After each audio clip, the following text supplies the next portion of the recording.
one bill on the agenda today, Senator Maye Quade.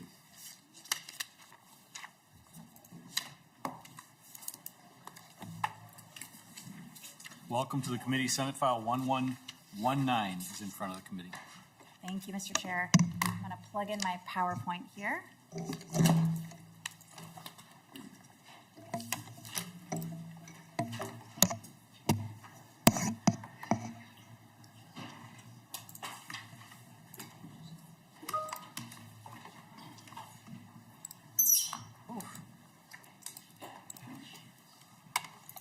Let me know when you can see it. We can see it. Great. Well, thank you, Mr. Chair and members, for agreeing to hear Senate File 1119, my bill to require nudification on apps, platforms, and websites to be turned off in Minnesota. That sentence can be a little jargony, so I'm going to break it down, and I have some visuals. With the advancement of AI, many things are possible today that would have been unimaginable even 5 years ago, some good and some bad. For example, if you go into Facebook today, you can ask it to make an AI-generated picture of you with different features. So here I've asked Facebook to make a picture of me with purple hair. Here's what I came up with. Just for your enjoyment, I did ask that they make a picture of me in my mid-30s because I didn't think this looked like me. And it made a picture of an old lady. She was like 65 years old, maybe older. But if I ask Facebook to make a picture of me naked, it won't do that.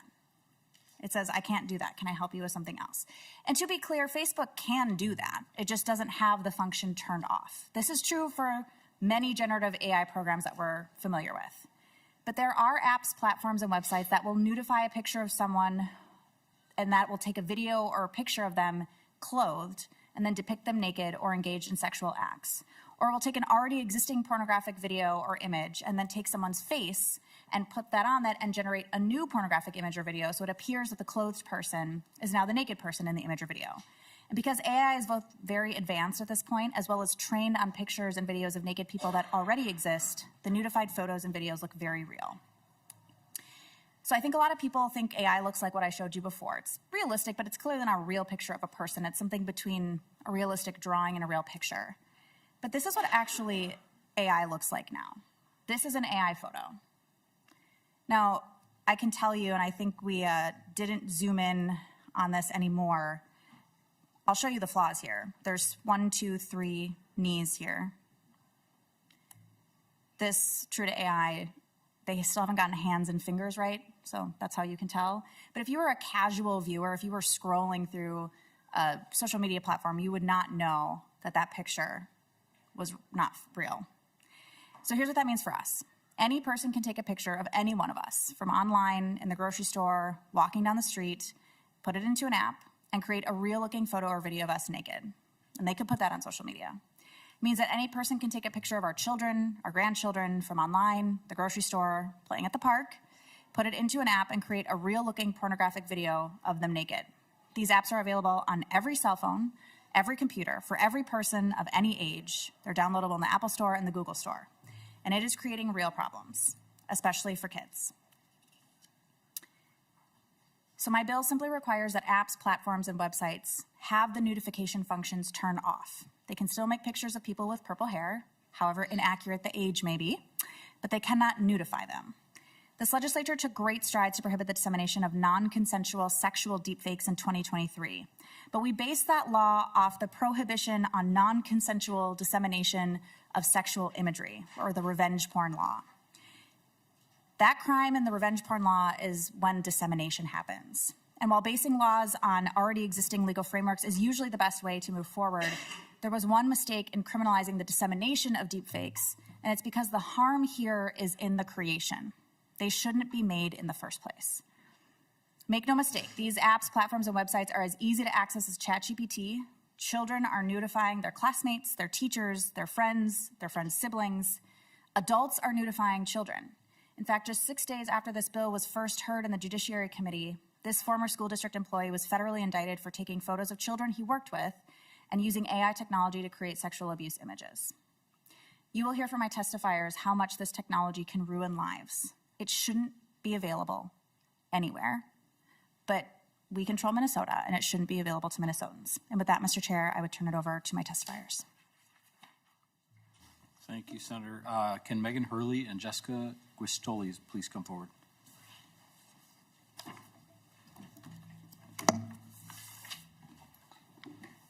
Senator Maye Quade, you have an amendment, but we can get to that after the testifiers. Sounds good, Mr. Chair. Ms. Hurley, please introduce yourself and go ahead. Thank you, Mr. Chair. My name is Megan Hurley. I'm a lifelong resident of Minnesota and here today to share my experience as a victim of deepfake and face swap technology.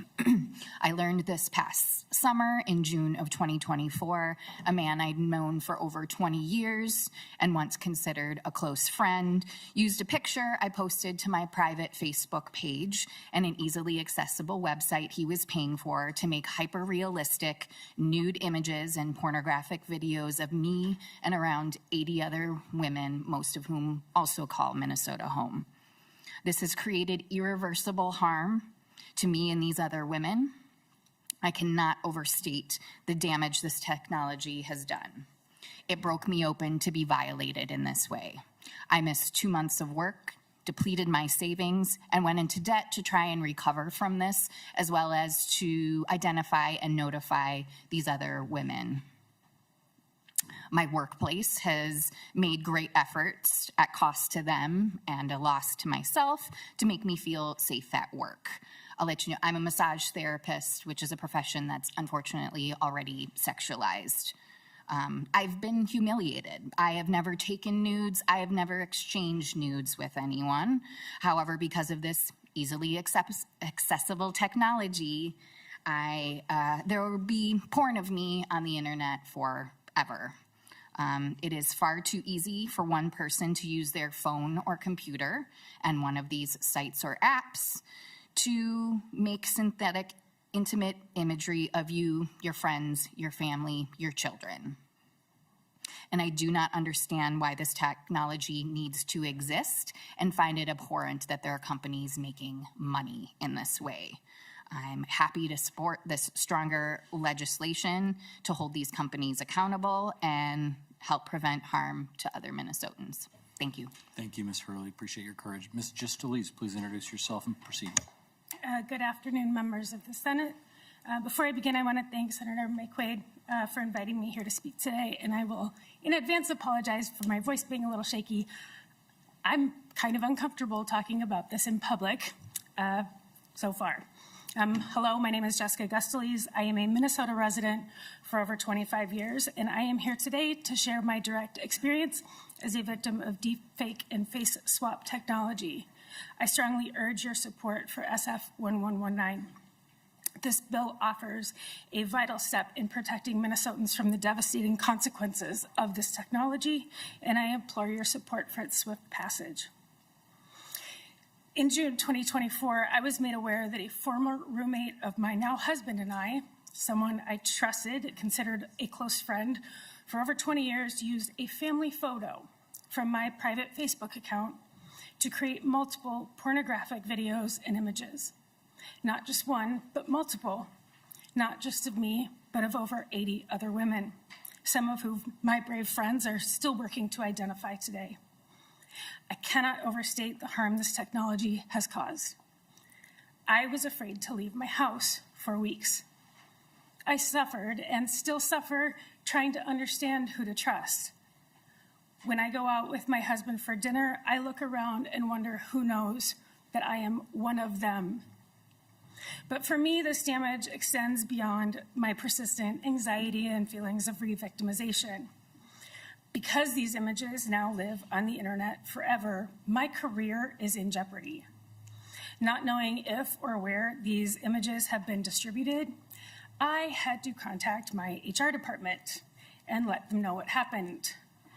Every time I apply to a job, I will have to disclose this experience because I do not know where these images are. Additionally, I, like many of you, cannot simply delete my image from the internet. I am a public face of my company, the company that I work for. I am published in articles, webinars, blog posts. I am engaged in speaking engagements. And because my image is publicly available through my professional roles, it continues to be easily accessible for this malicious use. This highlights a pretty critical point, in my opinion. Anyone with an online presence, whether personal or professional, is a potential target. Shortly after learning of this violation, I had to attend a conference that I was speaking at. On day one, I was in a room full of women supporting women in technology, a safe space for me. A camera shutter clicked. I'm sure for pictures for the conference website. But in that moment, I was not just in a room full of women supporting women. I was also sent to the darkest corners of the internet with one shutter click. I also ended up back in my room with a panic attack. The ease with which these non-consensual images can be created and disseminated means that no one is truly immune. The internet is forever. The damage done is irreversible. Therefore, I respectfully urge each of you to vote in favor for SF 1119. By passing this bill, you will be sending a clear message that Minnesota values the safety and the dignity of its citizens in the face of this emerging threat. Thank you for your time and your consideration. Thank you, Ms. Gisseles. Great job on the testimony. Senator, we have the A10. Did you want to describe it for us? Sure. The A10 amendment, members and Mr. Chair, it just repeats the same language that we have in other parts of law around Section 230. So it basically is bobby pins and hairspray, if you will. It doesn't change the intent or the outcome of the bill, but I think it does provide some comfort to folks.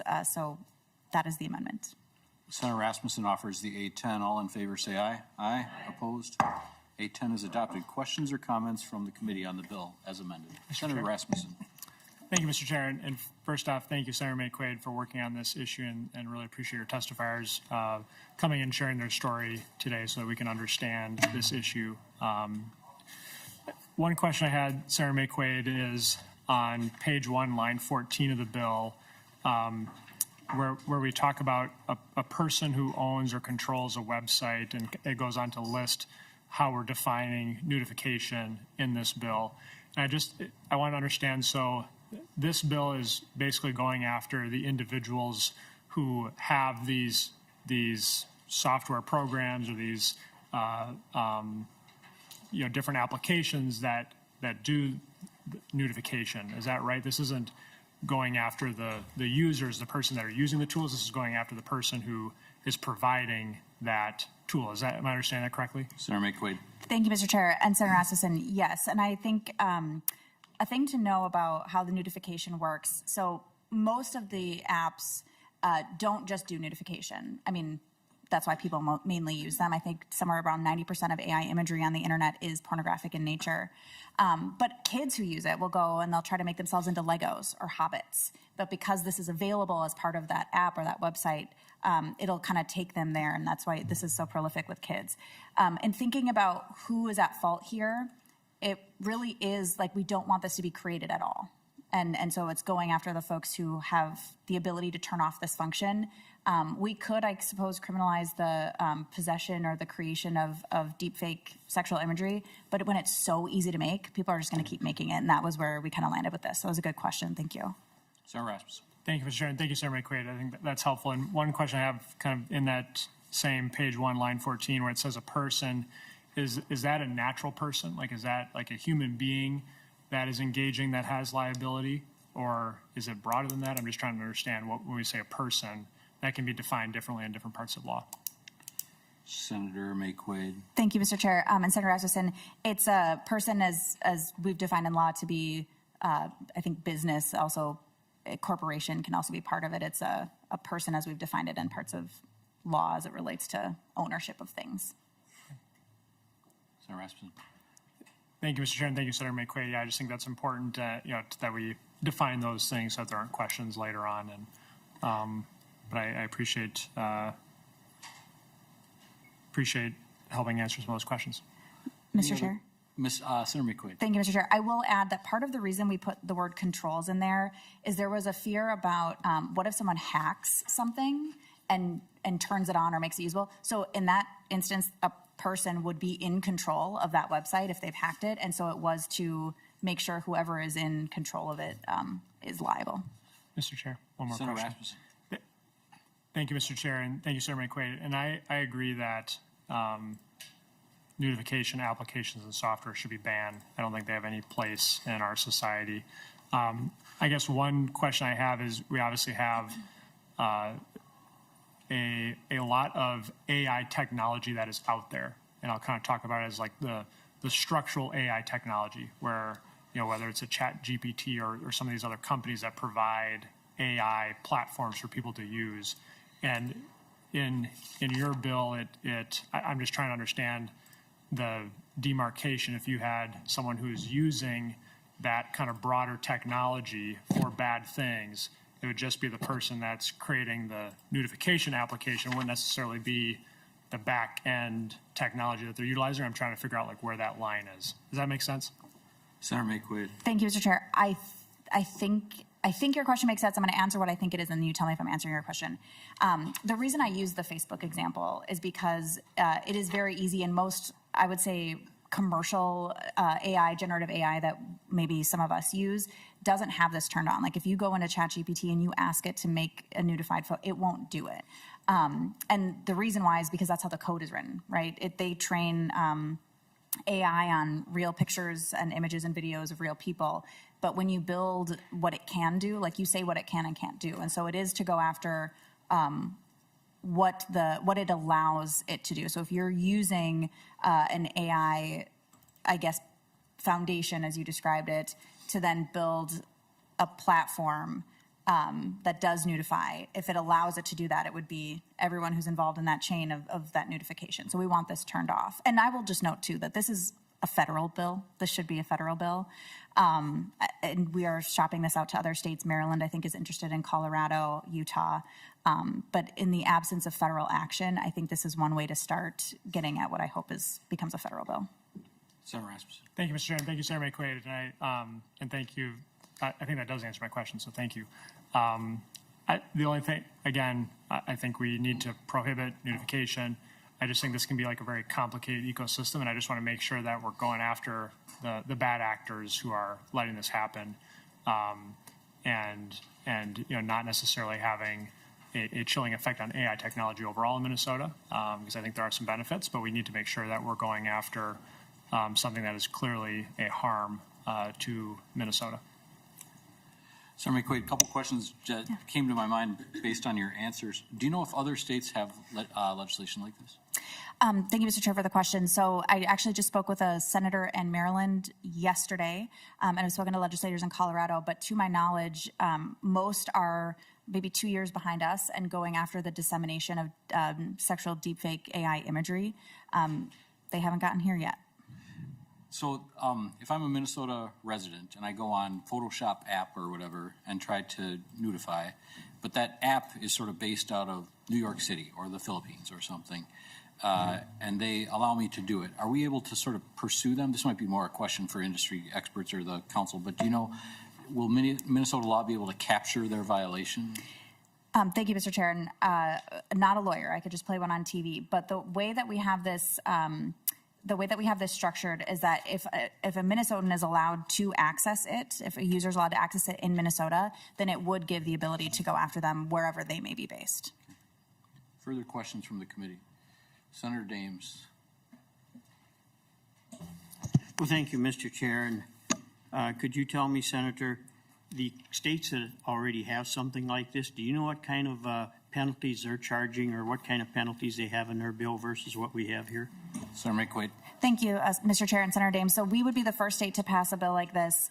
And we did go in judiciary kind of back and forth on the penalties. So it has shifted a little bit.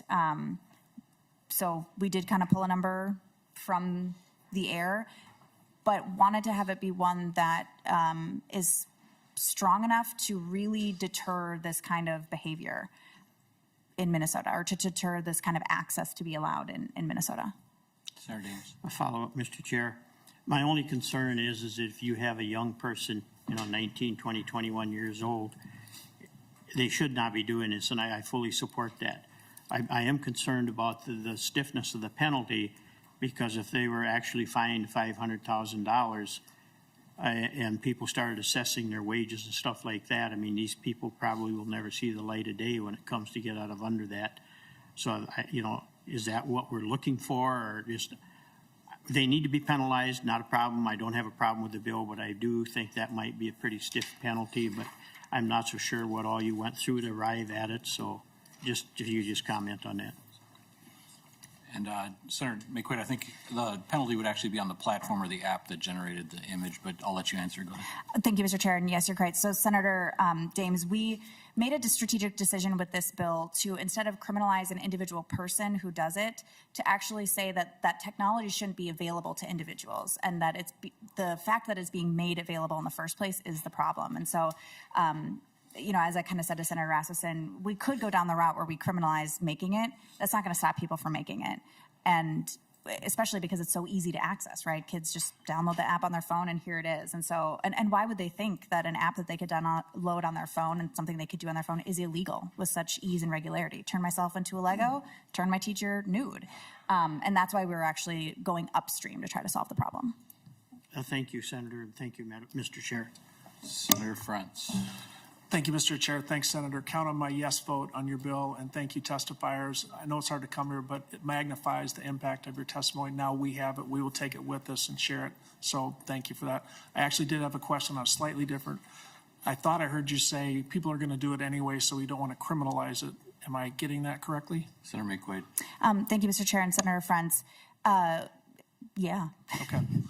Just, for the committee's benefit and not affecting your bill at all, I wonder whether there's room to ask whether that behavior actually is criminal, and to be consistent, whether maybe in a different committee, we would look someday to that question.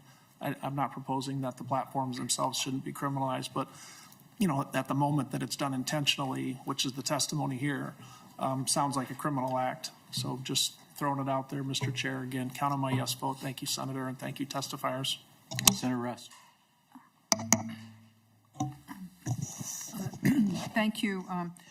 Thank you, Mr. Chairman. A question first of you. What is the next step for this bill? This is the committee of jurisdiction. This will be laid over. This is the committee of jurisdiction. We'll lay this over for possible You're laying it inclusion. over? When it comes back up, Senator Maye Quade, I have a real problem with the 10%.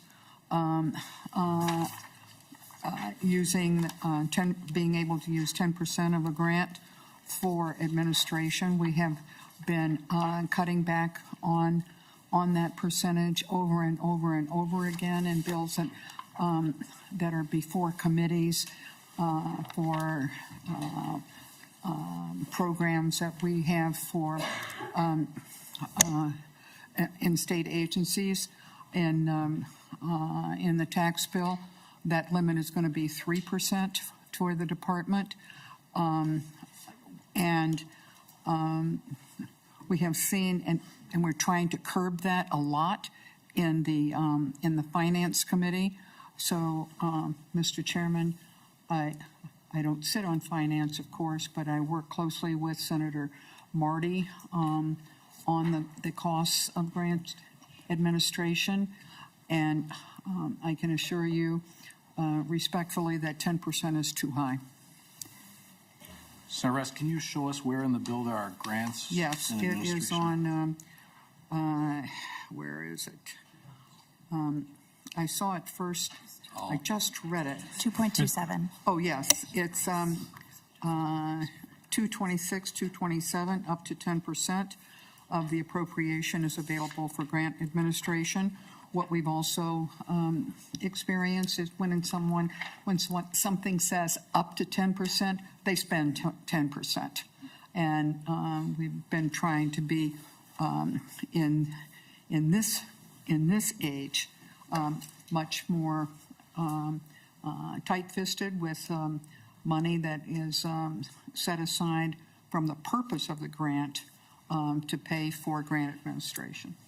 Response, Senator Maye Quade. Thank you, Mr. Chair, and Senator Rest. I 100% agree with you, and have been doing that in other committees I'm on, and I might look to Senator Seeberger to help me out a little bit, because this last piece that you're seeing here from 2.14 to 2.27, this was an amendment that was added in Judiciary per a recommendation from Senator Kroon and worked on with Senator Uma Verbaeten on where the money should go once, if there's damages that are awarded to the state. And so we worked on that, and from what I understand is that this 10% of the appropriation for grant administration is specific to the Office of Justice Programs because of the type of grants that they're awarding. It's there's smaller amounts to more people. I believe that is why it was what I was told. And again, I would maybe look to Senator Seeberger because she's on the Judiciary Committee and probably deals with this agency a lot more than I ever do.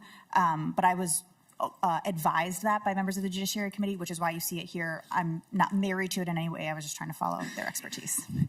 Mr. Senator Russ. Yeah, Mr. Chairman, we have run into these issues where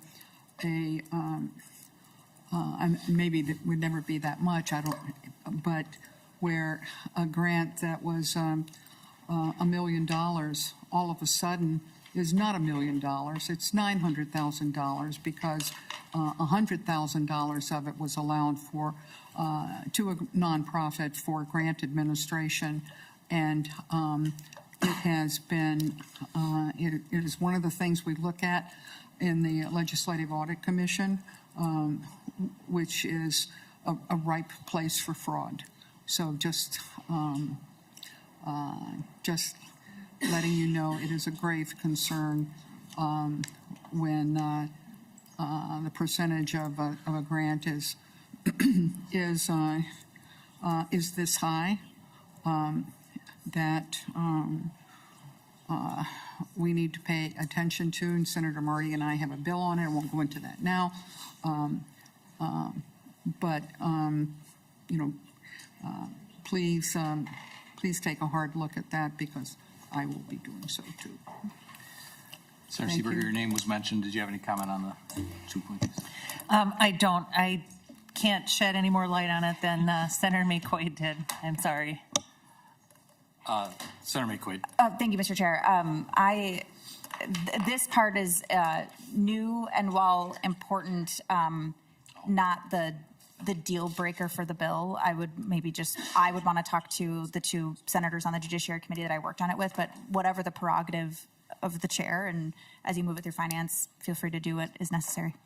Senator Rust, are you interested in offering a verbal amendment at this time?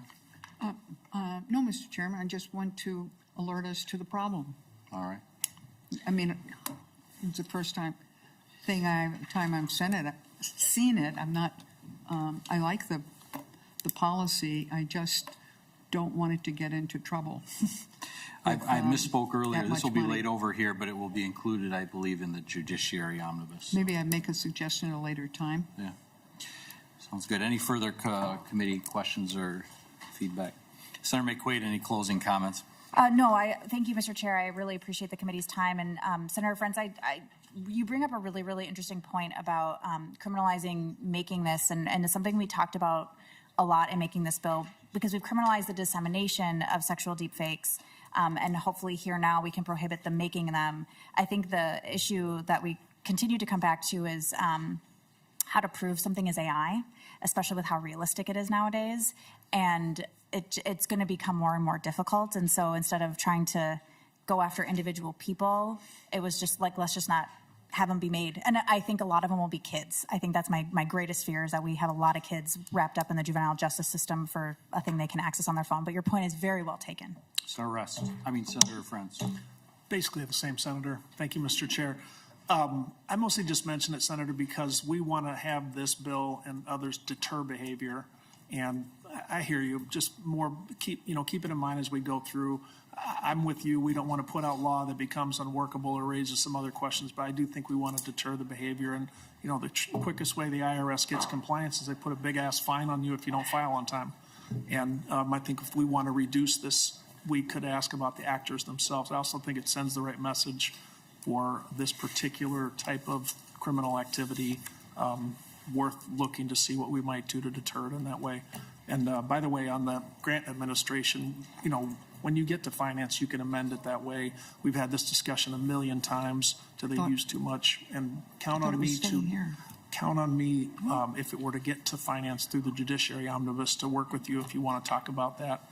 I'm with Senator Rest. We want to make sure those administration dollars are not, more than they should be. Anyway, thank you, Senator. Thank you. So just to Testifier. clarify the pathway, since I misspoke earlier, this will be laid over here. It will likely be carried in the judiciary omnibus, which will go to finance, and there would be the opportunity Okay, there to. all right, fine. to adjust that number. That's why I was raising the Yeah, question. no, you got to figure it out. With that, Senate File 1119 as amended is laid over. Thank you, Senator. Thank you, Mr. Chair. Committee is adjourned.